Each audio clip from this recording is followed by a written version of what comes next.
So mga kabaksing, bukas na po ang laban ng ating pambatong undefeated from Cebu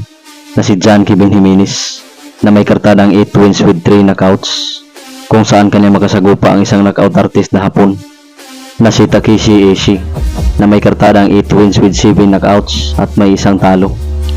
Itong kaisa-isang talo ni Ishii mga kabaksing ay galing sa ating kababayan na taga Sierra Bolyones, Bohol na si Lito Dante, kung saan natalo siya nito via decision noong nakaraang taon.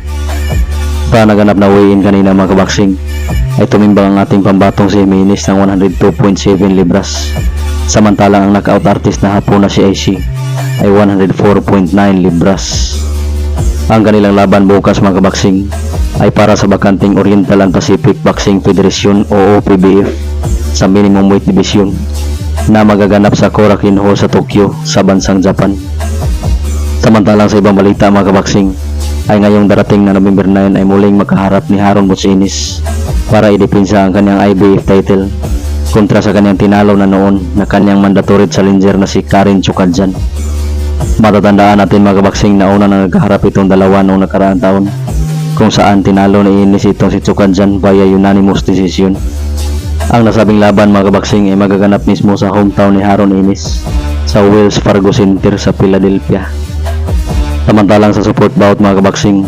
ay mapapasabak din sa nasabing event si WBC Super Flyweight Champion JC Bam Rodriguez para depensahan ang kanyang titulo kontra sa WBC Interim Champion at tinalo na noon ang ating pambato na si Angas ng Pinas Jandrel Casimero na si Pedro Guevara. Matatandaan natin mga kabaksing na itong si Guevara at Casimero ay nagkaharap na noong taong 2012, kung saan pinatikim ni Casimero kay Guevara ang kanyang kauna-unahang talo via decision. Sa ngayon mga kabaksing ay may kartada itong si Guevara na 42 wins with 22 knockouts at may 4 na talo,